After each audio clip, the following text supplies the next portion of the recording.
बिस्मिल्लाहिर्रहमानिर्रहीम। अस्सलाम वालेकुम। मैं हूँ डॉक्टर शुमाइला गफ़ार और आप देख रहे हैं सेहत सब के लिए। नाजरीन, आज हम एक बहुत ही इंटरेस्टिंग टॉपिक पर प्रोग्राम करने जा रहे हैं। जब से कायनात वजूद में आई है तो बनी नौए इंसान और दुनिया बहुत तेज़ी से इवॉल्व कर रही है और हर आने वाला दिन गुजरे हुए कल से बेहतर है।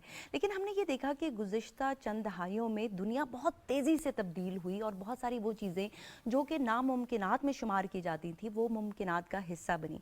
जैसे कि अगर 20-25 साल पहले आपको कोई ये कहता कि मोबाइल फ़ोन पर ना सिर्फ आप अपने प्यारों से बात कर सकेंगे बल्कि उनको देख भी सकेंगे तो कोई भी इस बात का यकीन नहीं करता, लेकिन आज ये एक हकीकत है। इसी तरीके से मेडिकल साइंस ने भी बहुत ज़्यादा तरक्की की और हम देख रहे हैं कि बहुत सारी वो बीमारियाँ जो कि कभी ना काबिले इलाज थीं, जिसकी वजह से बहुत सारी डेथ्स हो जाती थी, अब काबिले इलाज हैं। और अगर हम पाकिस्तान की बात करें तो माशाल्लाह पाकिस्तान में ना सिर्फ हमारे पास बहुत ही बेहतरीन डॉक्टर्स मौजूद हैं बल्कि जदीद तरीका इलाज भी अब पाकिस्तान में इंट्रोड्यूस करवाए जा रहे हैं। और ऐसा ही एक टॉपिक आज हमने चूज़ किया है रीजनरेटिव मेडिसिन से मुतालिक, और इसमें हम बात करेंगे कि स्टेम सेल थेरेपी क्या होती है, ये स्टेम सेल जिसमें में क्या काम करते हैं, कितने होते हैं, क्यों होते हैं और इससे आप कैसे बीमारियों को ट्रीट कर सकते हैं। और इस डिस्कशन में आज हमें ज्वाइन कर रहे हैं डॉक्टर सलमान गिलानी, जो कि मेडिकल स्पेशलिस्ट होने के साथ साथ स्टेम सेल कंसल्टेंट भी हैं। अस्सलाम वालेकुम doctor Salman, welcome to the programme. वालेकुम अस्सलाम, thank you for having me. Thank you for coming today. और जिस तरह कि मैंने कहा कि बहुत ही इंटरेस्टिंग ये टॉपिक होने वाला है, तो ये बताइएगा कि रीजनरेटिव मेडिसिन क्या होती है, क्योंकि नाम से सुन के लगता है री का मतलब है दोबारा और जनरेट का मतलब कि दोबारा से किसी चीज़ को रिवाइव करना, जनरेट करना। तो थोड़ा सा लोगों को ये बताएं कि रीजनरेटिव मेडिसिन की जो अम्ब्रेला है इसके नीचे कौन कौन सी थेरेपीज आती हैं। रिजेनरेटिव मेडिसिन ट्रांसलेशनल मेडिसिन की एक ब्रांच है and it deals with replacing, regenerating lost tissue. अब आसान अल्फाज में आपने जिस तरह बिल्कुल कहा कि हम बॉडी की ही मैकेनिज्म्स ले रहे हैं, रीजनरेटिव मैकेनिज्म्स को उनको एनहांस करके कोई भी कभी चोट लगे, बीमारी हो तो हम जिस्म को नॉर्मल करने की कोशिश करते हैं थ्रू रीजनरेशन। अब इसमें आपने पूछा कि मुख्तलिफ मोडेलिटीज़ हैं जो हम यूज़ करते हैं, उसमें स्टेम सेल थेरेपी है, ओजोन थेरेपी है, जीन थेरेपी अब आ गई है, हाइपरबैरिक ऑक्सीजन है, फंक्शनल मेडिसिन है, ये काफ़ी सारी ब्रांचें और काफ़ी सारी और भी हैं जो कि मिल के हमारे जो बॉडी के हीलिंग मैकेनिज्म्स हैं, रीजनरेटिव जो हमारे मैकेनिज्म्स हैं उनको एनहांस करती है, उनको तेज़ करती है। But at the hallmark of it is stem cell therapy या स्टेम सेल्स। सही सही, और उसी में आपने स्पेशलाइज किया हुआ है, तो थोड़ा सा ये बताइएगा कि स्टेम सेल्स जिस्म में क्यों होते हैं, कहाँ पर होते हैं और कितने होते हैं, और क्या ये नेचुरली हमारे जिस्म में अल्लाह ताला ने रखे हुए हैं ताकि हमारी बॉडी जो है वो रीजनरेट करती रहे, इनका क्या काम है हमारे जिस्म में। बहुत अच्छा क्वेश्चन किया कि स्टेम सेल क्या होता है। स्टेम जब बच्चा पैदा होता है माँ के पेट में तो वो एक सेल से पैदा होता है, वो मास्टर सेल स्टेम सेल होता है। उस सेल से फिर बाकी सेल्स बनते हैं, वो डिवाइड होते होते फिर ऑर्गन्स की शेप लेता है। फिर अल्लाह ताला ने कुदरती हर ऑर्गन के अपने स्टेम सेल्स रखे हैं, उसमें दिमाग के अपने स्टेम सेल्स हैं, दिल के अपने हैं, स्किन के, जल्द के अपने स्टेम सेल्स हैं। और उनका काम यह है कि जब भी कभी बीमारी हो या चोट लगे तो ये एक्टिवेट होते हैं और उस ऑर्गन को नॉर्मल करने की कोशिश करते हैं। आपने टाइप्स की बात की, इसकी मुख्तलिफ टाइप्स हैं। इसमें एम्ब्रियोनिक हैं जो कि जब बच्चा माँ के पेट में होता है उस वक्त जो सेल्स होते हैं जिससे तमाम जिस्म बनना है, बच्चे का तमाम ऑर्गन्स बनने हैं, वो एम्ब्रियोनिक स्टेम सेल्स हैं। उसके बाद पैदाइश और उसके बाद के जो सेल्स हैं उनको एडल्ट स्टेम सेल्स कहते हैं। जनरली जो हम थेरेपीज़ करते हैं उसमें ये एडल्ट स्टेम सेल्स यूज़ करते हैं क्योंकि ये सेफेस्ट हैं, इनकी कोई क्रॉस एक्टिविटी नहीं है और क्योंकि आमतौर पर मरीज़ के अपने स्टेम सेल्स लिए जाते हैं तो उसका कोई साइड इफ़ेक्ट नहीं है। सही। अब आपने एक और सवाल पूछा कि ये कहाँ कहाँ पे पाए जाते हैं, तो जनरली कुछ ऐसे एरियाज़ हैं जैसे कि बोन मैरो है, हमारा जो फैट है, चर्बी है, उससे लिए जा सकते हैं। हमारे खून में, ब्लड के अंदर भी ये मौजूद होते हैं। उसके बाद फिर ऑर्गन स्पेसिफिक हैं, हमारे नेज़ल पल्प है, डेंटल है, हर जगह के अपने स्टेम सेल्स हैं। तो स्टेम सेल्स जहाँ पे भी मौजूद हैं, हमारा ये काम है कि हम उन स्टेम सेल्स को एक्सट्रैक्ट करें और उनको यूज़ करें फॉर रीजनरेशन। सही, यानी कि एक चीज़ है जो कि बॉडी में कुदरती तौर पर मौजूद है, उसी को इस्तेमाल किया जा रहा है और उसकी जो कैपेबिलिटी है उसको इस्तेमाल करके बॉडी को रीजनरेट या हील किया जा रहा है। तो थोड़ा सा ये बताइए कि स्टेम सेल थेरेपी क्या होती है, ये कब वजूद में आई, यानी कि आप कह रहे हैं कि स्टेम सेल तो बचपन से ही, आप जब बच्चा बन रहा है तब से ही मौजूद है, लेकिन इसका ख्याल पहले क्यों नहीं आया डॉक्टर्स को। नहीं, ऐसा नहीं है, ख्याल नहीं आया। 1968 में पहला हेमेटोपोइटिक स्टेम सेल ट्रांसप्लांट हुआ था। अच्छा। इन यूएस, तो उसको बर्थ कहा जाता है मॉडर्न स्टेम सेल ट्रीटमेंट की। स्टेम सेल जो थेरेपी है उसको बहुत ज़्यादा पजीराई मिली जब 1987 में डॉक्टर आर्नल्ड कैपलन ने मेसेनकाइमल स्टेम सेल्स को दरियाफ्त किया।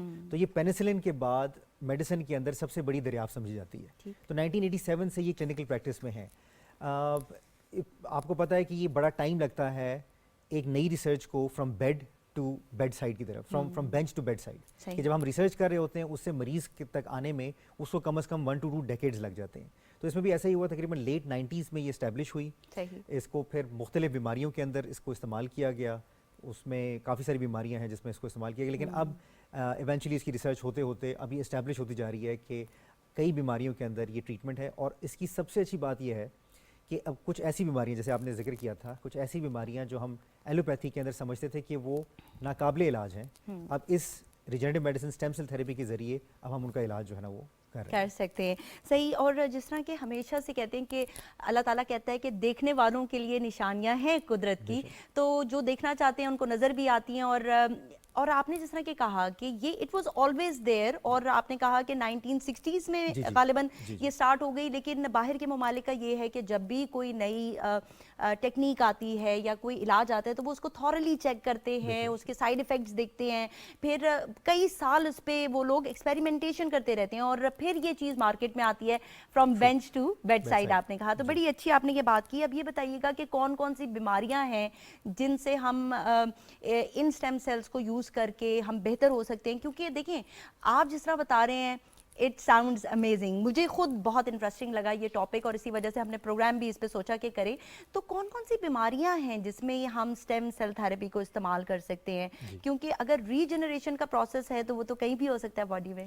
जी, थ्योरेटिकली आप बिल्कुल सही कह रही हैं कि कोई भी बीमारी ट्रीट की जा सकती है, लेकिन जो इस्टेब्लिश हो चुकी हैं उसके अंदर जनरली मस्कुलोस्केलेटल, हमारे हड्डियों और जोड़ों की जो बीमारियां हैं, जैसे घुटने की तकलीफ है, कमर का दर्द है, कूल्हे का दर्द, ये बड़ा इफेक्टिवली ट्रीट होता है। फिर एक क्लास ऑफ डिजीज़ है जिसको ऑटो इम्यून डिजीज़ कहते हैं, उसमें गंठिया है, आपका टाइप 1 डायबिटीज़, मस्कुलर MS, ये तमाम चीज़ें बड़ी अच्छी ट्रीट होती हैं। फिर खून की कुछ बीमारियाँ उसमें ट्रीट होती हैं, दिल की बीमारियाँ, जिगर की बीमारियाँ, कुछ दिमागी बीमारियां ऐसे हैं जैसे किसी को फालिज हो जाता है, कमर पे चोट लग जाती है, ये बच्चों में आजकल ऑटिज़म बहुत ज़्यादा फैलता जा रहा है, उसका बहुत इफेक्टिव इलाज है। और फिर इवेंचुअली ये एस्थेटिक्स में बहुत ज़्यादा यूज़ हुई है, स्किन रिजुविनेशन, हेयर फॉल के लिए, और अब कंप्लीट एंटी एजिंग के लिए यूज़ हो रही है। सही। तो ये जनरली हैं ऐसी चीज़ें जैसे सही, यानी कि बहुत सारी चीज़ें हैं जिसमें इनका इस्तेमाल है। आपने एंटी एजिंग की बात की, तो मैं यहाँ पर कहना चाहूँगी कि हम ख़वातीन स्पेशली, और अब तो देखेंगे ट्रेंड हर किसी में है, इवन मैंने देखा है कि यंग एज में जो बच्चे हैं वो भी अब इस तरफ आ गए हैं कि एंटी एजिंग प्रोडक्ट्स इस्तेमाल किए जाएँ ताकि एजिंग को स्लो किया जाए। तो किस तरह से एजिंग को आप स्लो करते हैं, स्टेम सेल किस तरह से हेल्प करते हैं बॉडी को? देखिए, एजिंग को साइंटिस्ट ने रिसर्च किया एज अ डिजीज़, कि क्या फैक्टर्स होते हैं जिसकी वजह से एजिंग होती है, कौन सी ऐसी चीज़ें हैं जिससे एजिंग तेज़ हो जाती है, कौन सी ऐसी हैं जिससे हम एजिंग को स्लो कर सकते हैं। और अब ऐसी भी टेक्नोलॉजीज आ गई हैं, इसको सीनोलिटिक्स कहते हैं, कि हम एजिंग को रिवर्स भी कर सकते हैं। हमारा जो हॉस्पिटल है वो एक US की रिसर्च फर्म है, उनके साथ काम कर रहे हैं ऑन एंटी एजिंग। सही। और उसके अंदर हम लोग चेक करते हैं इंसान की जेनेटिक को चेक करके और एपिजेनेटिक्स को चेक करके कि उनकी एजिंग कितनी तेज़ हो रही है। एक आपकी क्रोनोलॉजिकल एज है कि आप मतलब ईयर्स के अंदर कितने बूढ़े हो गए, और एक आपकी मेटाबॉलिक और आपकी बायोलॉजिकल एज है। तो उसमें फ़र्क आता है कि अगर आप फ़र्ज़ करें यूर 40 ईयर्स ऑफ एज, और आप अगर यूर एजिंग फास्टर, और आपका जो मेटाबॉलिज्म है, आपकी बायोलॉजी जो है, it has gone up to 50 years, इसका मतलब आप 10 साल ज़्यादा एज कर गए हैं। और आपने देखा होगा कि अक्सर लोगों को असरात नज़र भी आते हैं। बिल्कुल ऐसे ही है। कुछ लोग लगता है कि जैसे वो जल्दी बूढ़े हो गए हैं, कुछ लोगों को कहते हैं कि आपने क्या आबे हयात पिया हुआ है कि आप एज करते नहीं हैं। तो ये तमाम फैक्टर्स हैं जिनको उन्होंने रिसर्च किया, और अब उसमें कुछ आपको थोड़ा सा टेक्निकल हो जाता है, टीलोमेयर्स होते हैं हमारे। ठीक है, उस पर बात करेंगे, लेकिन एक कॉलर है, उनको ले लेते हैं। अस्सलाम वालेकुम, कौन कहाँ से बात कर रहे हैं? जी वालेकुम अस्सलाम, मोहम्मद इब्राहिम गल्लू बात कर रहा हूँ कोयटा से। जी, सवाल पूछिएगा। जी मेरे वालिद साहब की एज तकरीबन 62 ईयर है। ठीक है। तो मैं ये पूछना चाहता हूँ कि उनके घुटनों का मसला है, तो क्या इनके घुटनों का इलाज इस स्टेम सेल थेरेपी के जरिए मुमकिन है कि नहीं, और कहाँ पे इलाज करवाने के लिए हम डॉक्टर साहब से रुजू करें? सही है, बहुत शुक्रिया आपने कॉल किया। आपके सवाल का जवाब लेते हैं जी। एक जो घुटनों का मसला है ये बहुत कॉमन है और इनके तो फादर की उम्र 62 साल है, लेकिन अब हमने देखा कि 40 साल में भी लोगों को बड़े प्रॉब्लम्स आ रहे हैं, चलने में उठने में प्रॉब्लम होने लग गया है लोगों को। तो ये पूछ रहे हैं कि आर्थराइटिस में इसका क्या रोल है और कहाँ पर ये इलाज हो सकता है? जो osteoarthritis of the knee, it is the most common disease of the elderly, यानी बुढ़ापे की सबसे कॉमन बीमारी पूरी दुनिया के अंदर ये घुटनों का दर्द है। और 62 तो माशाल्लाह बड़े यंग हैं अभी, बड़े हमारे इतने उम्र ज़्यादा नहीं है इनकी। हमने 95 इयर्स ओल्ड के एक बुजुर्ग का भी ये ट्रीटमेंट किया है स्टेम सेल के ज़रिए। और सबसे ज़्यादा हमारा हॉस्पिटल है institute of regenerative medicine hospital, IRM hospital, ये इस्लामाबाद में वाक़ है। ठीक है। तो वहाँ पे हम बड़े काफ़ी अरसे से और बड़े इफेक्टिवली घुटनों का इलाज कर रहे हैं। और मैंने जैसा कि पहले आपको शुरू में बताया था कि हम मरीज़ के अपने ही बोन मैरो के सेल्स लेते हैं, उनको एक्टिवेट करके घुटनों में इंजेक्शन लगाते हैं, जिसमें कोई सर्जरी नहीं है, सही। इसमें कोई साइड इफ़ेक्ट नहीं है और इसका मतलब कोई बेहोशी, कोई इसमें बढ़ती उम्र के साथ जो प्रॉब्लम्स हो जाती हैं एट टाइम्स, उससे कोई कंसर्न नहीं है। सही। और उसमें तकरीबन 2 से 3 माह के अंदर मरीज़ अपनी जो है ना रेगुलर लाइफ के ऊपर चलना फिरना वो शुरू कर देते हैं। अच्छा, तो अगर किसी को डॉक्टर ने कहा हो कि आपकी नी रिप्लेसमेंट होगी और आपका जॉइंट रिप्लेस होना है, आर्टिफिशियल आपको गोडे लगने हैं, तो क्या वो लोग भी ये करवा सकते हैं और क्या रिवर्सल उस स्टेज पर भी पॉसिबल है जब बिल्कुल ही डॉक्टर्स ने जवाब दे दिया? देखिए, इसमें ग्रेडिंग होती है, जैसे हम लोग करते हैं तो ग्रेड 4 जो है लास्ट ग्रेड है, जिसके ऊपर बिल्कुल बोन ऑन बोन डिफॉर्मिटी हो जाती है।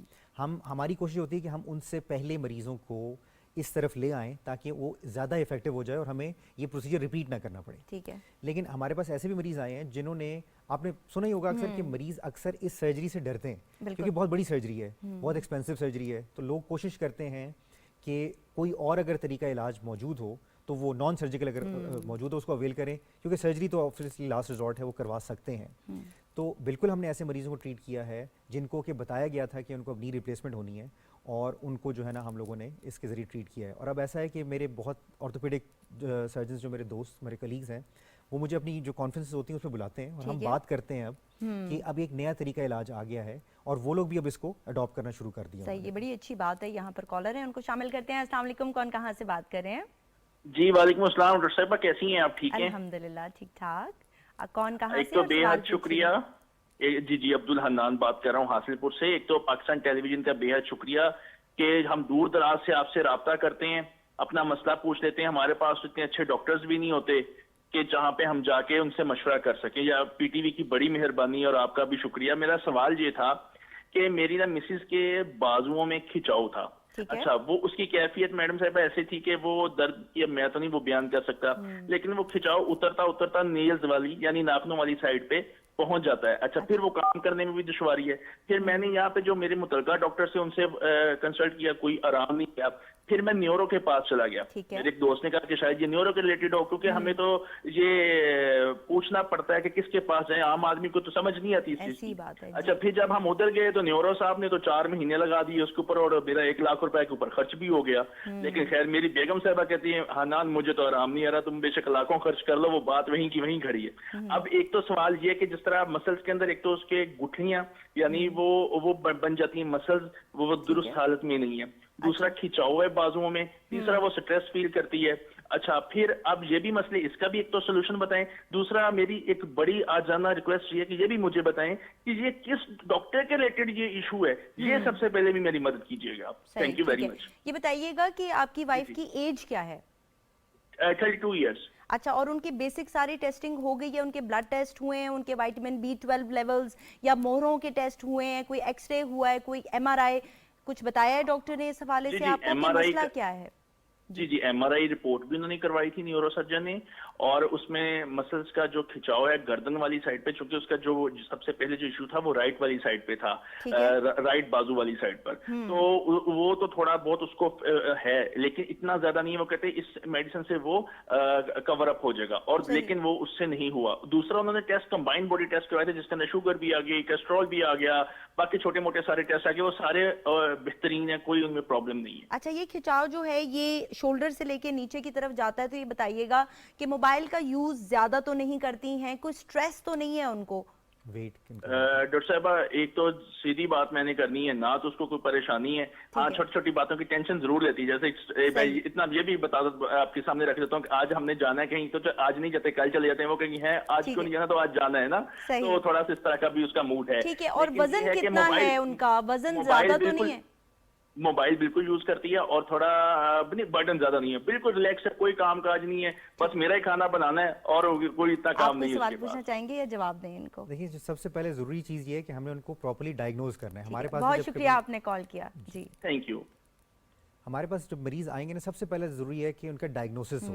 जब डायग्नोसिस होगा तो उसका ट्रीटमेंट होता सही। है। तो इनको भी मशवरा यही है कि अगर तो ये अपनी रिपोर्ट्स हमसे शेयर कर सकते हैं कि उन्होंने ऑब्वियसली काफ़ी एक्सटेंसिव बिल्कुल। टेस्टिंग कराई है, तो हमारा पहला काम ये होगा कि हम इसको प्रॉपर्ली डायग्नोज करें और उसको ट्रीट करें। वो आपने जिस तरह भी क्वेश्चंस आपके बड़े पर्टिनेंट थे, it could be cervical issue जो आजकल बहुत ज़्यादा कॉमन हो रहा है मोबाइल की बिल्कुल। यूज़ की वजह से, बढ़ती उम्र की वजह से, हमारे लाइफस्टाइल की वजह से, तो वो भी एक प्रॉब्लम हो सकती है। फिर एक प्योरली मस्कुलर इशू भी हो सकता है, सही। तो उसके लिए एक टेस्ट होता है, उसको EMG NCS कहते हैं, तो वो सही। करवाया जा सकता है ताकि हमें एग्जैक्टली पता चल जाए कि प्रॉब्लम कहाँ है। बट इन एनी केस कोई ऐसी बीमारी नहीं है, अभी बड़ी यंग है, तो इलाज तो बिल्कुल हो सकता है। It सही, is तो ये possible। आपसे भी रुजू कर सकती सकते हैं। हैं, जी। और जिस तरह कि आपने कहा कि बहुत सारे डॉक्टर्स अब कोलैबोरेट कर रहे जी, हैं, जी। That is a very good thing कि अगर एक डॉक्टर है और उसको लगता है कि उसने पेशेंट को रेफर करना है तो वो आपकी तरफ रेफर कर सकता है। और इसी तरह हमने देखा है कि बाहर की कंट्रीज में इवन इलेक्ट्रॉनिक मेडिकल रिकॉर्ड्स हैं, यानी कि आप अगर किसी भी जगह पर चले जाते हैं तो आपके रिकॉर्ड्स को बड़े आसानी से कंप्यूटर पर निकाल लिया जाता है। जिस तरह कि आपने कहा कि इनके जो टेस्ट हुए हैं, जब तक हम वो नहीं देखेंगे तो हमें पता नहीं चलेगा कि पेशेंट कहाँ पर खड़ा है, यानी compare to what is healthy और व्हाट इज नॉन हेल्दी। तो उसकी बेसिस पर हम इनको डायग्नोज कर सकते हैं फर्दर। जिस तरह कि आपने कहा कि आपकी वाइफ बड़ी यंग है, तो इसमें इलाज भी पॉसिबल है और दूसरा कोई मसला भी इतना इनका संगीन नहीं है। और मजे की अच्छी बात यह है कि इनके हस्बैंड इन पे पैसे भी लगा रहे हैं, लेकिन बाज़ औक़ात ये भी होता है डॉक्टर सलमान कि पेशेंट्स पैसे भी लगा रहे होते हैं, अफाका भी नहीं हो रहा होता, फिर वो ज़रा से ना इरिटेबल हो जाते हैं। वो कहते हैं कि यार हमें तो आराम नहीं आ रहा। तो ये बताइएगा कि ये एक बड़ा इससे रिलेटेड सवाल है कि एक हमारा इंटरनल इन्वायरमेंट होता है कि हमारे अंदर जिस्म में क्या हो रहा है, फिर एक हमारा एक्सटर्नल इन्वायरमेंट है कि हमारे इर्द गिर्द क्या हो रहा है, स्ट्रेस कितना है, हमें जॉब पे क्या प्रॉब्लम्स हैं, हमारे रिलेशनशिप्स कैसे हैं। अब आपने स्टेम सेल थेरेपी अगर आप करें तो कोई प्री रेक्विजिट आपने रखे हुए हैं कि नहीं आपने लाइफस्टाइल हेल्दी करेंगे, तंबाकू नोशी छोड़ेंगे, हेल्दी डाइट आप खाएंगे, तब हम आपका ये इलाज करेंगे?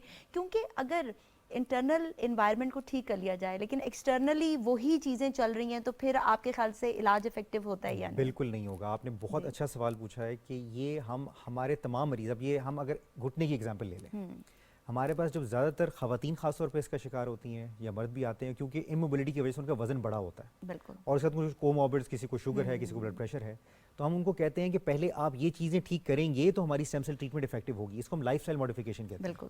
तो हम उनको एक्सरसाइज करवा रहे होते हैं, उनको हम डाइट कंट्रोल बता रहे होते हैं। पाकिस्तान में ये दो काम सबसे मुश्किल काम है डॉक्टर के लिए। किसी को ये कहना कि आप अपनी डाइट का ख्याल रखें, अपना वजन कम करें और एक्सरसाइज करें। अच्छा डॉक्टर सलमान, ये डॉक्टर्स के लिए भी बड़ा मुश्किल है। कोई शक नहीं है, जनरली हमारे लिए। लेकिन हमने IRM पे समझें एक बेड़ा उठाया हुआ है कि हमने अपनी कौम को एटलीस्ट एजुकेट ज़रूर करना है कि हेल्दी लाइफस्टाइल क्या होता है। सही। आपने देखा होगा, अब आपने बड़ा सही पॉइंट आउट किया कि कुछ ऐसी बीमारियां जो हमारे 60s में आती थी, अब वो लेट 30s 40s में आना शुरू हो गई हैं। वो हमारे लाइफस्टाइल की वजह से है कि हम लोगों की मूवमेंट बिल्कुल नहीं है, हम लोगों की जो खुराक है बड़ी ख़राब हो गई। हमने अपनी रूट्स की जो खुराक है उसको छोड़ के हम वेस्टर्न डाइट की तरफ चले गए हैं। हमारे यहाँ अनफॉर्चुनेटली एक स्टेटस सिंबल बन गया है, हालांकि हमारी डाइट जो है वो बहुत ऑर्गेनिक और वो इफ़ेक्टिव है हमारी तमाम हेल्थी लाइफस्टाइल के लिए। तो मेरा सबको यही मशवरा होता है जो हमारे पास आते हैं, और अक्सर लोग कहते हैं जी हम आपके लिए आए, हमारे पास आपके पास आए घुटने का इलाज करने के लिए, आप हमें कह रहे हैं कि वजन कम करो, वर्जिश करो। तो हमको बताते हैं कि अगर वो आप नहीं करेंगे तो जो हम ट्रीटमेंट कर रहे हैं वो आपकी इफेक्टिव नहीं होगी। सही। अच्छा, बहुत सारे वो डॉक्टर्स जिन्होंने बाहर काम किया हुआ है वो एम्पैथेटिक होते हैं, वो इस चीज़ को रियलाइज़ करते हैं कि हमारे पास वसाइल की कमी है और अगर हम इन चीज़ों को ठीक नहीं करेंगे।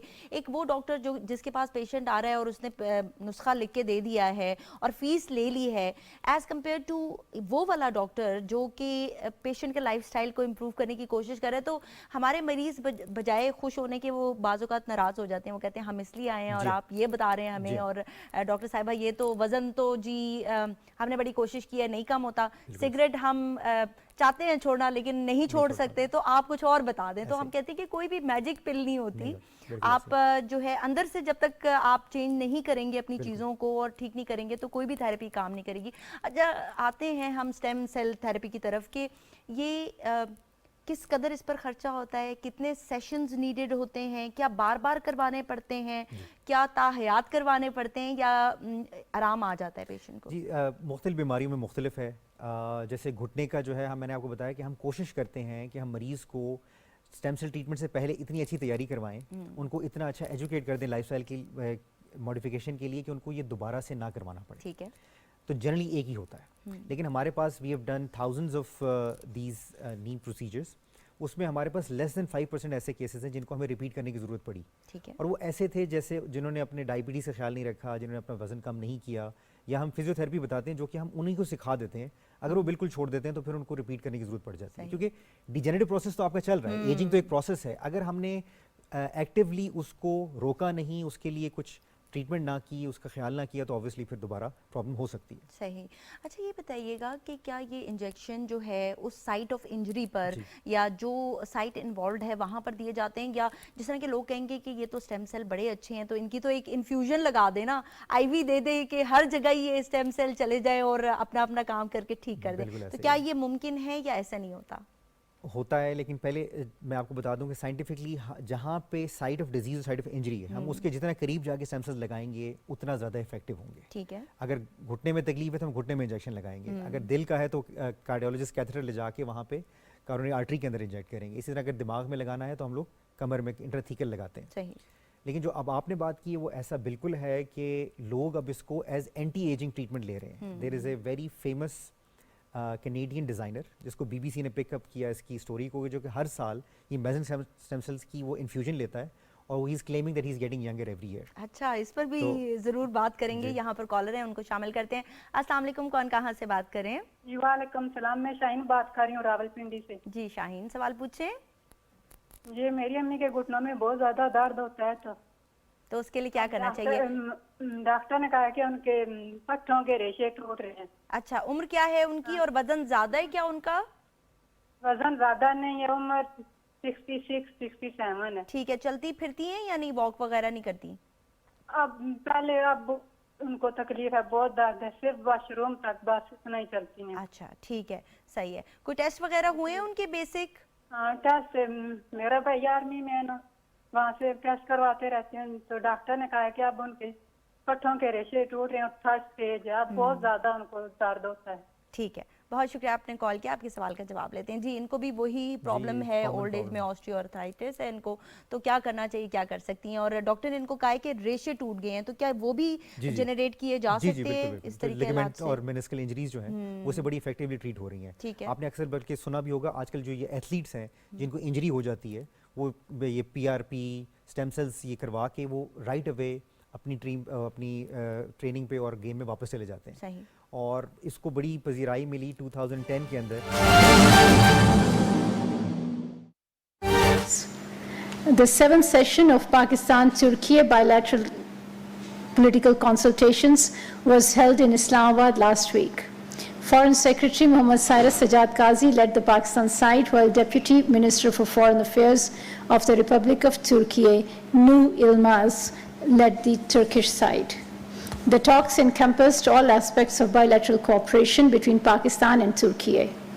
The two sides will strengthen high-level bilateral engagement and fully operationalize existing agreements and upgrade the Pakistan-Turkey strategic economic framework. They will also enhance cooperation in trade and investment, energy, security and defense, information technology, culture and tourism, education, and consular matters. Yesterday marked a tragic milestone in the ongoing war on the people of Gaza. Israeli occupation forces have massacred 40,000 people, majority of them women and children. The ongoing genocide in Gaza must end, and Israel should be held accountable for its war crimes and crimes against humanity. Pakistan strongly condemns the illegal storming of Al-Aqsa Mosque by hundreds of extremist settlers led by office bearers of the Israeli occupation authorities. Desecration of one of Islam's holiest sites and obstruction to the rights of worshippers have deeply hurt the sentiments of Muslims worldwide. This act is a violation of Geneva Conventions and blatant disregard of multiple UNSC resolutions regarding the historical city of Jerusalem. We share the concerns of the Organization of Islamic Cooperation about the peril posed by the Israeli occupation's policies aimed at altering the Arab and Islamic character of the occupied city of Jerusalem.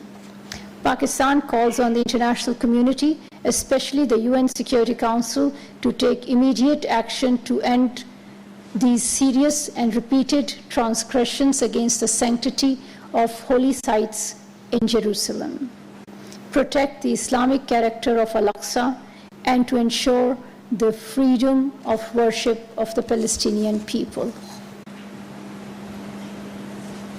Pakistan strongly condemns the killing of 4 Kashmiri youths by Indian troops in the Doda district of Indian illegally occupied Jammu and Kashmir. This brutal action by the Indian occupation authorities is yet another example of their illegal and oppressive acts against the Kashmiri people. We urge the international community to take immediate and decisive action to hold India accountable for its egregious human rights violations in IIOJK and to take steps to protect the rights and freedoms of the Kashmiri people. Pakistan will continue to extend political, diplomatic, and moral support to our Kashmiri brothers and sisters for the just and peaceful settlement of the Jammu and Kashmir disputes in accordance with the UN Security Council resolutions. I thank you. तर्जुमान दफ्तर खारजा Mumtaz Zahra Bloch की हफ्तावार news briefing. उन्होंने कहा कि तुर्की और पाकिस्तान के इंतहाई अहम ताल्लुकात हैं। इसराइल को गज़ा में नस्ल कुशी पर जवाबदेह बनाया जाना चाहिए। इसराइल जिनेवा कन्वेंशन की शदीद खिलाफ वर्जियाँ कर रहा है, जबकि कश्मीर में जो हालात हैं इस पर अक़वाम मुत्तहिदा को नोटिस लेना चाहिए। पाकिस्तान इसराइल और कश्मीर में जो नस्ल कुशी हो रही है उसके हवाले से आवाज़ बुलंद कर रहा है। इसराइल जिनेवा कन्वेंशन की शदीद खिलाफ वर्जियाँ कर रहा है। तर्जुमान दफ्तर खारजा मुमताज़ ज़ारा बलोच हफ्तावार न्यूज़ ब्रीफिंग दे रही थी। नाज़रीन, ये थी PTV ताज़ा तरीन।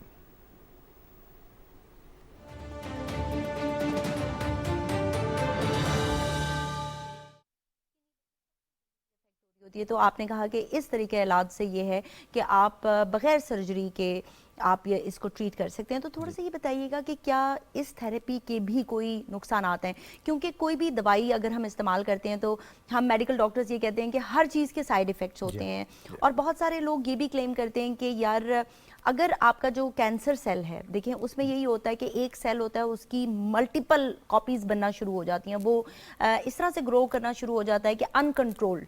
तो अगर आपने स्टेम सेल थेरेपी दे दी तो क्या ये भी हो सकता है कि नॉर्मल सेल जो है वो बहुत ज़्यादा बढ़ जाए, या आप एक कंट्रोल्ड इन्वायरमेंट में ये सब थेरेपी देते हैं, आप नज़र रखते हैं उस पर कि ऐसा ना हो? आपके सवाल के 2 हिस्से और बड़े इंपॉर्टेंट हैं, तो मैं इसको दोनों का कि सबसे ज़्यादा कॉमन हमसे सवाल यही पूछा जाता है कि लोग कहीं से पढ़ के आ जाते हैं कि स्टेम सेल से कैंसर हो जाता है। लेकिन पहले हम बात करते हैं इसके साइड इफ़ेक्ट्स की। जो स्टेम सेल इटसेल्फ है उसका कोई साइड इफ़ेक्ट नहीं है, इसका आपकी बॉडी से लिया गया है, इसका काम ही है कि इसे रिपेयर रीजनरेशन करनी है। लेकिन procedure related side effects documented हैं कि अगर आप कहीं इंजेक्शन लगाते हैं तो वहाँ पे पेन हो सकती है या खुदा न खासा इन्फेक्शन का चांस होता है। तो ये 2 डॉक्यूमेंटेड साइड इफ़ेक्ट्स हैं of the procedure, not of stem cells. कि स्टेम सेल्स का अपना कोई साइड इफ़ेक्ट नहीं है। अब जो आपने दूसरा सवाल पूछा कि अक्सर हमसे लोग आगे ये सवाल पूछते हैं कि जी हमने सुना है कि स्टेम सेल लगाने से कैंसर हो जाता है। बिल्कुल ऐसा नहीं है। मैंने बताया 1987 से ये क्लिनिकल प्रैक्टिस में है एंड टिल डेट आज तक कोई मतलब कैंसर तो क्या कोई मेजर साइड इफेक्ट रिपोर्ट नहीं हुआ इसकी यूज़ से। So it is considered to be one of the safest treatments. इससे ज़्यादा सेफ ट्रीटमेंट है नहीं कोई। अब कैंसर क्यों नहीं होता? क्या होता है कि हमारा जो इम्यून सिस्टम है वो एवरी डे हमारे कैंसर सेल्स को कंट्रोल कर रहा होता है। एवरी डे हमारे पास जितने भी लोग हैं, आप, मैं, everybody is making cancer cells every day, लेकिन हमारा इम्यून सिस्टम उसको जो है ना कंट्रोल कर रहा है। ठीक है। होता क्या है कि जब कहीं भी किसी वजह से उसकी एक्सपोनेंशियल ग्रोथ हो जाए और इम्यून सिस्टम उसको चेक में ना रह सके फिर कैंसर होता है। सही, ये स्टेम सेल ट्रीटमेंट जो है इम्यूनिटी को इम्प्रूव करती है। ठीक है।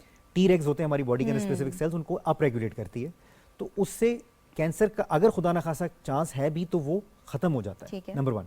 अब अक्सर बीमारियां ऐसी, अक्सर कैंसर्स ऐसे हैं जिसमें as adjunct therapy stem cells को यूज किया जा रहा है। ठीक है। तो इस वजह से कैंसर का मतलब इससे हो जाना खतरा, या खुदा ना खासा किसी पेशेंट को कैंसर हो तो उसको कोई इसका साइड इफेक्ट नहीं है। यानी कि ये वो वाले सेल बढ़ा रहे हैं जो कि कैंसर सेल्स को खा जाते हैं। जी, इन अ वे। हाँ, ठीक है। आसान लफ्जों में हम ये बता रहे हैं कि बिल्कुल। इससे कोई कैंसर नहीं नहीं होता, होता। बल्कि ये उस कैंसर थेरेपी में भी हेल्प कर रहे होते हैं, जिसमें कि हम हमेशा से कहते हैं कि अगर फास्टिंग आप कर रहे हैं तो उससे भी आपके कैंसर सेल मरना शुरू हो जाते हैं। बड़ा आपने कि हम फास्टिंग का लोगों को बताते हैं, इंटरमिटेंट फास्टिंग मैं खुद करता हूँ, क्योंकि ठीक। उससे आपका अपना इम्यून सिस्टम इंप्रूव होता है, आपके स्टेम सेल्स बढ़ते हैं इससे। सही। अल्लाह ताला ने बड़ा अच्छा निज़ाम रखा हुआ है कि हम अगर अब इवोल्यूशन के ऊपर चले जाते हैं अपनी, कि जब हम इवोल्यूशनरी, जब लोग हमारे आबाओ अजदाद जो थे उनके पास ये फ्रिज और ये सारी चीज़ें नहीं होती थी, दे यूज्ड टू हंट, और उनको पता नहीं होता था कि कब हंट करके उनको वो अपना प्रे मिलेगा। बिल्कुल ऐसे ही है। और ये तो नहीं कि जो उन्होंने खा लिया उतना ही उन्होंने उनका मतलब उनके हाँ, जिस्म में store गया, तो कर नहीं स्टोर तो कर नहीं सकते। सकते थे, हाँ। तो उनको नेक्स्ट डे या उससे अगले नेक्स्ट डे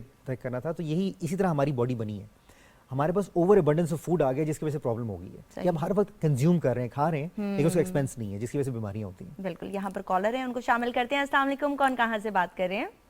वालेकुम सलाम डॉक्टर साहब, मेरा नाम बशीर अहमद है, इस्लामाबाद से बोल रहा हूँ। जी, सवाल अर्ज पूछिए। ये है कि मेरी उम्र तकरीबन 70 साल है जी, और पीटीवी के बहुत शुक्रगुजार हैं। पिछली दफा एक न्यूरो सर्जन साहब बैठे थे, मैंने उनको भी कॉल की थी, तो उन्होंने मुझे सर्जरी का कहा था जी, कि मेरी एक तो कमर में दर्द है, कमर के दर्द से फिर ये दर्द मेरे घुटने तो खड़क खड़क कर रहे हैं, और उसके अलावा फिर अभी जो है ना मेरे पाँव सुन हो जाते हैं, और मेरे पाँव के नीचे एड़ियों में जो है ना पीछे उसमें दर्द होता है उठ के खड़े होते हुए। अच्छा, ठीक है। तो उन्होंने तो कहा था सर्जरी का, लेकिन फैमिली जो है ना वो इजाजत नहीं दे रही, वो कहती है उम्र ज्यादा होगी, आप अब कवर नहीं कर पाओगे। अच्छा, ये बताइए दोनों टांगों में है या एक तरफ है ये? ये ज्यादा लेफ्ट वाली में है, अच्छा, जो होता है। और ये दर्द जो और- है ये आपने कोई वजन उठाया था उसके बाद शुरू हुआ है या हमेशा से आपको कमर में दर्द ये रहता था? डॉक्टर साहब, मैं जो अपने जैसे जवानी में था तो मैं ये आम काम करता रहा सब्जी फ्रूट का, तो उस जमाने में आलू प्याज की बोरी 3 मन की होती थी, अच्छा, तो ये मैं उठाता रहा हूँ, मतलब यही काम किया, कारोबार किया सब्जी फ्रूट का। सही। तो ये बोरियां जब उठानी पड़ती थी तो गैर दुकान पे मैं उससे बोरियां भी affect हुआ। उठाता रहा। ठीक है, आप कोई सवाल पूछना चाहेंगे? ये नहीं, इनका बड़ा क्लियर है इनका। ठीक है, बहुत शुक्रिया आपने कॉल किया, और सब नाजरीन का शुक्रिया जो कि पीटीवी की इस कोशिश को सराहते हैं। बहुत शुक्रिया। हमारा यही कोशिश है, हमारा यही मकसद है कि हम चेंज लाएं पाकिस्तान में इस हवाले से कि लोगों को हेल्थ अवेयरनेस दी जाए। जी डॉक्टर साहब, ये जो इनको बड़े टिपिकल शियाटिका कहते हैं इसको, कि इनको कहीं नर्व इम्पेंज हो रही है एट द लंबर लेवल, और जिसका रेडिकुलोपैथी इनको जो है ना ये टांग के अंदर ये जा रहा है दर्द, तो और नमनेस, तो ये बिल्कुल इसका इफेक्टिवली इलाज हो सकता है स्टेम सेल्स के ज़रिए भी, रिजनरेटिव मेडिसिन के अंदर भी। इनको मैं सिर्फ ये बता दूं कि न्यूरो सर्जन साहब ने बिल्कुल सही कहा था कि अगर खुदा न खास्ता इनको छोटा या बड़ा पेशाब की सेंसेशंस ख़त्म हो जाएं तो फिर उन्हें किसी और जगह नहीं जाना, डायरेक्ट उन न्यूरो मेडिकल इमरजेंसी जाएं और अपना ऑपरेशन करवाएं। ये बड़ा ये समझ लें इस बात को। बिल्कुल। एनीथिंग शॉर्ट ऑफ दैट तो ये बिल्कुल हमसे रब्ता कर सकते हैं, हमारे हॉस्पिटल आएँ तो हम इनका इलाज कर सकते हैं सही। इसका। बहुत सारी ऐसी कंडीशंस हैं, जिस तरह के आपने कहा कि अगर आपका जो निचला एरिया है उसमें अगर नमनेस आ जाए, यानी कि आपको कुछ महसूस नहीं हो रहा, अगर आप जो पखाना है वो उस पर कंट्रोल आपका नहीं रहता, तो ये मेडिकल इमरजेंसी होती है, उसमें फ़ौरन से सर्जरी करने की ज़रूरत होती है। अच्छा डॉक्टर सलमान, ये बड़ा प्रॉब्लम है कि अगर डॉक्टर कुछ कह भी देता है तो लोग अपने हमसायों की बात ज़्यादा सुनते हैं या अपने घर वालों की, और वो ये कहते हैं अच्छा मरीज़ भी रेडी है इलाज करवाने के लिए, लेकिन दूसरों की सुन के वो कहता है कि नहीं डॉक्टर साहब मैं ये अभी थोड़ा सा इस पे सोचूंगा।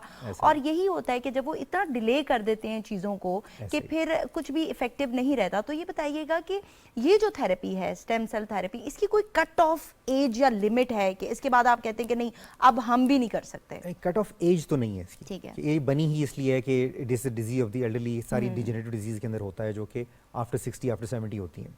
लेकिन बिल्कुल ऐसा है कि एक टाइम ऐसा आता है कि बॉडी गिव्स इन, कि उस वक्त फिर जो है ना वो अपना कोई भी रिजेनरेटिव मैकेनिज्म जो है ना वो नहीं उसके अंदर रहता। वो लास्ट स्टेजेस जो होती हैं जिसमें मरीज़ कोमा में चला जाता है, सेप्सिस जो है ना जब बढ़ जाता है, तो उसके अंदर फिर ऑब्वियसली फिर ये चीज़ें डायरेक्टली स्टेम सेल्स का रोल नहीं है, फिर हम कुछ इनडायरेक्टली कुछ और मोडालिटीज़ के ज़रिए कोशिश करते हैं कि पहले मरीज़ रिवाइव हो और उसके बाद फिर हम ये ट्रीटमेंट्स कर सकें। डॉक्टर सलमान, अगर किसी के स्टेम सेल्स हेल्दी नहीं है, क्या ऐसा भी होता है कि कोई पेशेंट आपने देखा और आप उसे कह रहे हैं कि आपके स्टेम सेल्स हेल्दी नहीं है या इनफ नहीं है, तो क्या डोनर से भी ये लिए जा सकते हैं या इसमें पॉसिबिलिटी नहीं? बिल्कुल है कि कुछ ऐसी बीमारियां हैं जिसमें स्टेम सेल्स ही इफेक्टेड हैं, कुछ ऐसी पैदाइशी लोगों बच्चों में कंजेनिटल प्रॉब्लम्स होती हैं, तो उसके अंदर फिर हमें डोनर से ही लेना पड़ते हैं सेल्स, उसमें ऑब्वियसली फिर मैचिंग इन्वॉल्व हो जाती है, लेकिन बिल्कुल ये किया जा सकता है, पूरी दुनिया के अंदर ये हो रहा है। अच्छा, यानी कि स्टेम सेल डोनर्स भी होते हैं, जिस तरह के हम लोग इम्प्लांट करते हैं ऑर्गन्स का, तो इसमें भी पॉसिबल है, लेकिन वो डेफिनेटली एक टेस्टिंग का प्रोसेस होगा और उसमें से गुजर कर फिर आप करते होंगे। यहाँ पर कॉलर हैं, उनको ले लेते हैं। अस्सलाम वालेकुम, कौन कहाँ से बात कर रहे हैं? मैं बात कर रही हूँ कराची से। मेरा सवाल था कि आजकल जैसे मैंने अपने हस्बैंड से रिलेटेड पूछना था कि मर्दों में गंजपन बहुत ज्यादा हो गया है, बाल गिरना शुरू हो जाते हैं स्ट्रेस की वजह से, तो क्या स्टेम सेल के थ्रू उसका ट्रीटमेंट है कोई हेयर फॉल के लिए? जी, बहुत शुक्रिया, आपने कॉल किया। आपके सवाल का जवाब लेते हैं। जी, हम ये बता चुके हैं, लेकिन आप थोड़ा सा और डिटेल में बता दें कि क्या गंजपन का इलाज है? जी बिल्कुल, गंजपन को जैसे मैं बताया कि जैसे इनिशियल स्टेजेस के ऊपर तो हम PRF कर देते हैं, अगर उससे ज़्यादा एडवांस हो गया तो फिर हम स्टेम सेल्स करते हैं, और अगर बहुत ज़्यादा एडवांस हो गया है तो हमारे पास एक टेक्नोलॉजी, क्योंकि हमारे पास IRM हॉस्पिटल में एक GMP ग्रेड लैब है जो कि ज़रूरी होती है स्टेम सेल्स की प्रोसेसिंग के लिए, and we are probably the only ones in Pakistan. हम लोगों ने काफ़ी अरसे पहले, तकरीबन 8 साल पहले, ये लैब टर्की की शराकत से उनके जो एक्सपर्ट्स आए और उन्होंने यहाँ पे लैब बना के दी और उन्होंने ये टेक्नोलॉजी ट्रांसफ़र की।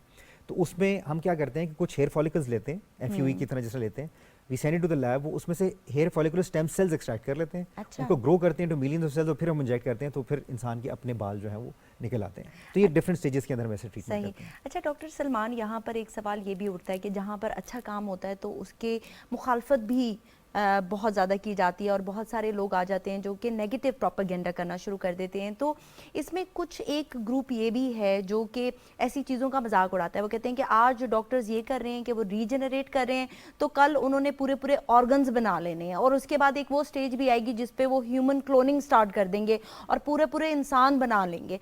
अच्छा, दूसरा ग्रुप ये भी है जो कि कहता है कि अगर आप रीजनरेट कर रहे हैं तो आप तो फिर एजिंग के प्रोसेस को इतना स्लो कर देंगे कि कोई मरेगा ही नहीं, और जब मरेगा तो बहुत लेट मरेगा, तो उससे क्या होगा कि आपकी इकोनॉमी पर, आपके मुल्क पर इफेक्ट पड़ना शुरू हो जाएगा, क्योंकि जितना जल्दी लोग जाएंगे तो उतनी स्पेस खाली होगी। तो इस हवाले से आप क्या कहना चाहेंगे? देखें, फिर मुश्किल सवाल है। नहीं, मुश्किल सवाल नहीं है, हमेशा सवाल ये होते हैं। देखें, बिल्कुल ऐसा ही, किसी भी टेक्नोलॉजी को पॉजिटिवली नेगेटिवली यूज़ किया जा सकता है। ठीक है। न्यूक्लियर टेक्नोलॉजी जो है वो हैवक क्रिएट कर सकती है, उसने, आपने देखा जापान के अंदर कितना नुकसान पहुंचाया, लेकिन उसी न्यूक्लियर टेक्नोलॉजी से हम आजकल बिजली बनाते हैं। टेक्नोलॉजी वही है, लेकिन हमने इसका इस्तेमाल कैसे करना है उस पर देखा जा सकता है। आपका सवाल ठीक है कि इससे क्लोनिंग हो सकती है, ठीक है। अब पूरी दुनिया के अंदर जो रिप्रोडक्टिव स्टेम सेल्स की क्लोनिंग है, इट इज़ बैंड एवरीवेयर। ठीक है। अब थोड़ा सा टेक्निकल हो जाएगा या थोड़ा सा साइंटिफिक पॉलिटिकल हो जाएगा। चाइनीज़ एक साइंटिस्ट थे, उनको जेल हो गई क्योंकि उन्होंने ये रिप्रोडक्टिव स्टेम सेल्स के अंदर ट्राई किया, ऑल्दो कि उनका जो ट्रायल था वो सक्सेसफुल हो गया। उन्होंने HIV, पेरेंट्स का जो बच्चा था उसको HIV नहीं हुआ, लेकिन उन्होंने क्योंकि ये रिप्रोडक्टिव उनके साथ किया था तो उस वजह से उनको पेनलाइज किया गया। तो ये बैंड है, क्लोनिंग नहीं हो सकती। लेकिन जहाँ तक दूसरा सवाल है आपका कि हम ऑर्गन्स बना सकते हैं, तो बन रहे हैं। हमने मिनिएचर हार्ट बना लिया है। थ्रोट जो है हमने स्टेम सेल्स के जरिए 3D बायोप्रिंटिंग के जरिए बना के, जो थ्रोट कैंसर के मरीज हैं उनको ट्रांसप्लांट भी हो चुका है। और वो सक्सेसफुली अपनी ज़िंदगी गुजार रहे हैं। तो अब बिल्कुल हम उस तरफ जा रहे हैं कि हम ऑर्गन्स को through your own stem cells develop कर सकेंगे 3D बायोप्रिंटिंग के जरिए। तो ये तो इंसानियत का ऑलरेडी हो रहा है और आप हेल्प करें, इंसानियत की हेल्प करें। और एक और बड़ा अच्छा सवाल कि आपने कहा कि अगर तो वो ज़्यादा जो है ना ज़िंदगी हो जाएगी उनकी, तो वो ज़्यादा हेल्दी होंगे।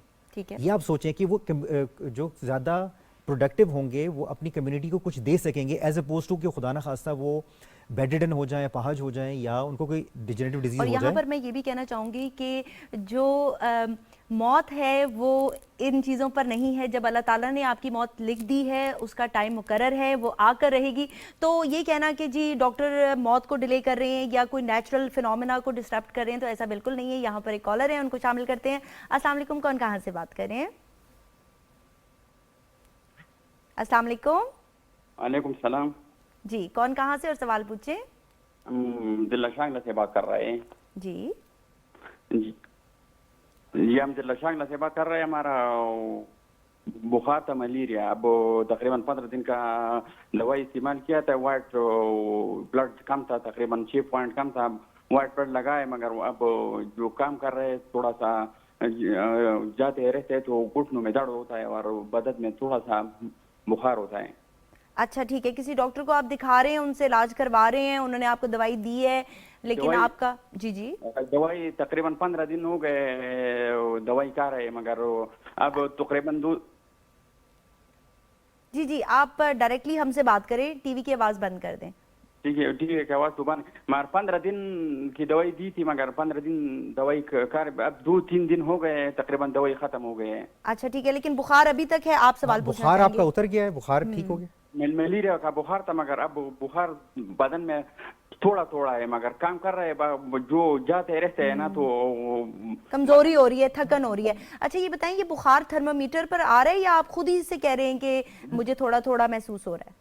थर्मामीटर में नहीं आ रहा। थर्मामीटर में जो चेक कर रहे हैं ना बुखार, उसमें नहीं होता है। ठीक है, सही है। उम्र क्या है आपकी?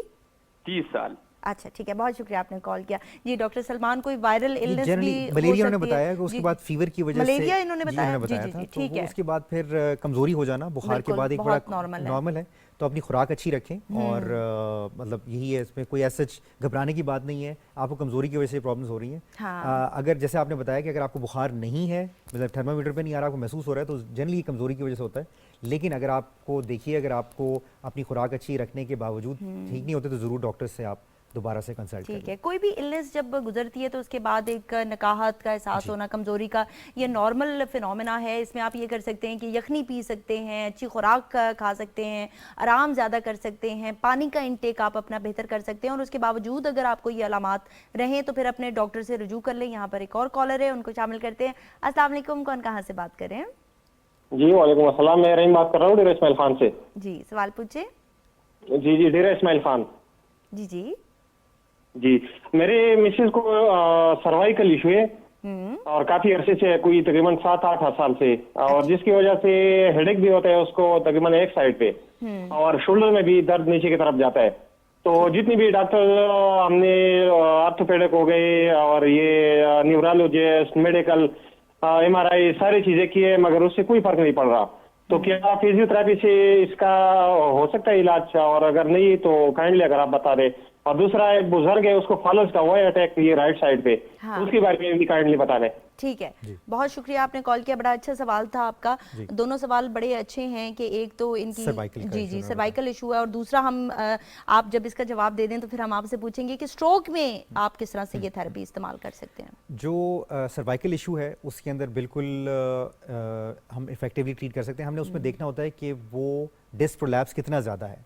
अगर तो वो इनिशियल स्टेजेस के ऊपर है तो फिजियोथेरेपी से वो ट्रीट हो जाएगा, क्योंकि जो मस्कुलर स्पैज़म अगर मैंने ट्रीट कर लिया तो जो डिस्क के ऊपर तो प्रेशर है वो रिलीज़ हो जाता है। ठीक है। लेकिन जब थोड़ा सा ज़्यादा हो जाता है, जैसे बता रहे हैं 7 साल से अब इनको प्रॉब्लम है, तो लगता है ये कि शायद इनको कोई इंटरवेंशन जैसे कि स्टेम सेल्स करवाना पड़ेगा।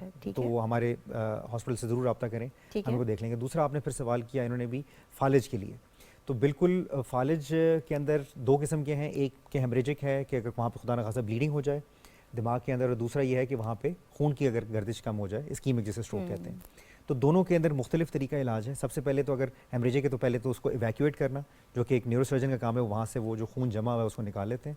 और अगर हमारी कोशिश होती है कि अगर हम उसी टाइम के ऊपर स्टेम सेल्स वहीं पे उसी सर्जिकल प्रोसीजर में अगर इंजेक्ट कर दें तो वो ब्रेन का एरिया रिवाइव कर जाता है। ठीक है डॉक्टर सलमान, हमारे पास टाइम कम रह गया है, मैं 2 सवाल बहुत जल्दी मैं आपसे करना चाहूँगी। एक तो ये कि पाकिस्तान में ये थेरेपी कहाँ कहाँ अवेलेबल है, और दूसरा सवाल मैं पूछूंगी, इसका जवाब दे दें। देखिए हमारे सेंटर के ऊपर हो रहा है, फिर मैंने सुना है कि कुछ और सेंटर्स भी अब शुरू कर दिया है उन्होंने। आपने एक बहुत अच्छा सवाल पूछा था कि इसमें नेगेटिविटी बहुत ज़्यादा है। नेगेटिविटी इसलिए है कि कुछ लोग जिनके पास प्रॉपर ट्रेनिंग नहीं है, प्रॉपर सेटअप नहीं है, प्रॉपर लैब नहीं है, वो भी ये चीज़ कर रहे हैं जो कि बिल्कुल मतलब इलीगल भी है और मरीज़ों के साथ भी जाती है। तो वो हमारे सेंटर के ऊपर जैसे मैंने बताया कि हमारे पास कोलैबोरेटर्स हैं from US, from Turkey, from Cambridge university from UK. ठीक है। ये तमाम साइंटिस्ट, तमाम डॉक्टर्स मिल के हम मरीजों का ट्रीट करते हैं। It's a multi discipline approach जो कि हम लोग कर रहे हैं। यानी कि अगर आप किसी भी डॉक्टर के पास जा रहे हैं और वो ये क्लेम करता है कि स्टेम सेल थेरेपी कर रहा है, तो आप देख लें कि वो डॉक्टर सही है कि नहीं, और आप हमेशा सर्टिफाइड इदारों के पास जाएं। दूसरा सवाल ये था कि वेस्ट में हमने देखा है कि कॉर्ड ब्लड बैंकिंग की जाती है। जिस वक्त बच्चा पैदा होता है तो प्लेसेंटा से या अम्बिलिकल कॉर्ड से स्टेम सेल्स लिए जाते हैं और उनको स्टोर कर दिया जाता है। तो how is this different from that? अगर स्टेम सेल उनके स्टोर किए जाते हैं, बाद में कैसे लिए जाते हैं फिर, और हमारे पास बैंकिंग की कोई सहूलत है? हमारे हॉस्पिटल, हमारी जो स्टेम सेल लैब है, हमारी जो IRM की लैब है, उसमें कॉर्ड ब्लड बैंकिंग की फैसिलिटी मौजूद है। ठीक है। तो हमारे पास, क्योंकि इट्स अ कंप्लीट हॉस्पिटल, वहाँ पे गायनेकोलॉजिस्ट भी हैं, तो जो हमारे पास डिलीवरीज होती हैं तो हम उन पेरेंट्स को ये ऑप्शन देते हैं कि आप बच्चे का कॉर्ड, टिश्यू और ब्लड हमारे पास प्रिजर्व कर सकते हैं।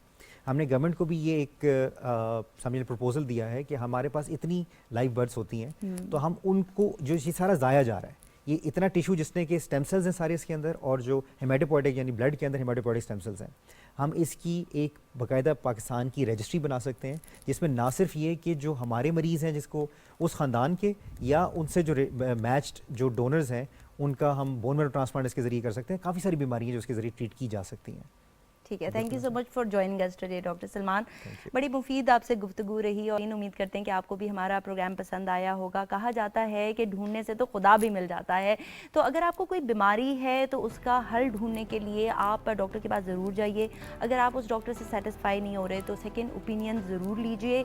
लेकिन यहाँ पर मैं ये भी कहना चाहूँगी कि मार्केट में क्वैक्स भी हैं, तो उनसे मुहतात रहिए और मुस्कुराते रहिए। अल्लाह हाफिज़।